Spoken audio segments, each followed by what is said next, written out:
तो हमारी आज की पोएम शुरू होती है ब्रेक ब्रेक ब्रेक से। ये मेजर 8 के लिए है, ये फर्स्ट यूनिट है और ये हम लोग का पहला चैप्टर है, ब्रेक ब्रेक एंड ब्रेक। और इसको लिखा था अल्फ्रेड लॉर्ड टेनिसन ने और ये इसका टाइम है 1809 से 1892 तक। और ये कौन है? एक ब्रिटिश पोएट है और इसको कहा जाता है voice of Victorian age, Alfred Lord Tennyson को।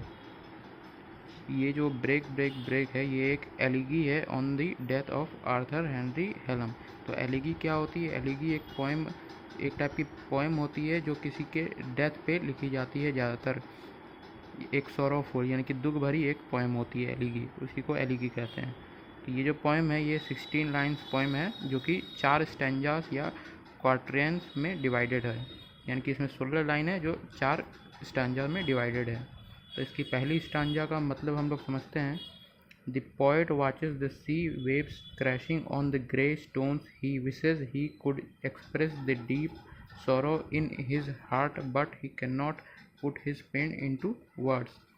जो लेखक है उनके जो फ्रेंड है, एक फ्रेंड है उनका बेस्ट फ्रेंड, तो उनकी डेथ हो गई है, तो जिसका नाम है हेनरी हेलम। तो उन्हीं के ऊपर ये कविता लिखी है। तो इसमें बोल रहे हैं कि लेखक उससे उदास होकर एक सी के पास बैठे हुए हैं, सी यानी कि समुद्र के पास बैठे हुए हैं। उसमें वो देख रहे हैं कि जो लहरें हो रही है वो ग्रे स्टोन से टकरा रही है और ही विश कर रहा है कि his express the deep sorrow in his heart, वो अपने डीप दुख को एक्सप्रेस कर रहा है। और he can not put his pain into words, वो अपने दुख को अपने शब्दों में बयां भी नहीं कर पा रहा है।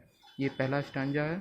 दूसरा stanza, the poet sees other living happily, a fisherman's boy is playing with his sister and a younger sailor is singing, life is joyful for them unlike for him who is filled with sorrow।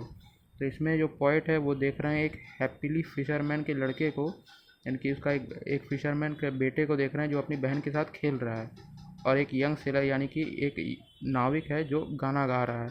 तो देख रहा है कि life जो है वो औरों के लिए तो खुशी है लेकिन उसके लिए दुख है।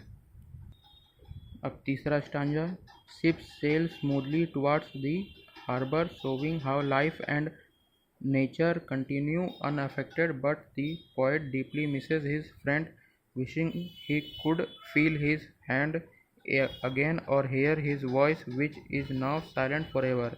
तो इसमें शिप है जो सेल कर रहा, सेल हो रहा है मतलब वहाँ से निकल रहा है स्मूथली टुवर्ड्स हार्बर की तरफ, showing how life continues and nature continue unaffected. तो ये दिखा रहा है कि कैसे लाइफ और नेचर है वो अनअफेक्टेड रहता है चाहे कोई मरे या जिए। But the poet deeply misses his friend, लेखक अपने दोस्त को मिस कर रहा है और वो विश कर रहा है कि एक बार वो फिर अपने दोस्त का हाथ महसूस कर पाए और उसकी वॉइस जो है, उसकी आवाज़ सुन सके। लेकिन अब वो लेकिन उसकी जो आवाज़ है जो अब पूरी तरह से साइलेंट हो चुकी है, यानी कि लेखक दोस्त जो अब चला गया है। फोर्थ स्टांजा है, the sea waves will keep crashing on the rocks endlessly but the happy days the poet once shared with his friends are gone forever and can never return। तो इसमें बोल रहा है कि सी की वेव्स हैं वो पत्थरों पे टकरा रही है, जो पहली लाइन भी थी ये वही आखिरी लाइन भी है। But the happy days are once the poet share with his friends are gone, मतलब जो खुशी वाले दिन थे जो अपने पोएट ने अपने दोस्त के साथ गुजारे थे अब वो वापस नहीं आने वाले हैं। और इसकी जो थीम है इस पूरे पोएट की, यहीं तक पोएम है, और इसकी जो थीम है वो है ग्रीफ एंड लॉस। इसमें एक इम्पॉर्टेंट क्वेश्चन ये है, what do the wave of the sea symbolize. तो ये सिम्बलाइज किसको कर रहे हैं? Wave of sea, the endless flow of time and life which continues despite human sorrow.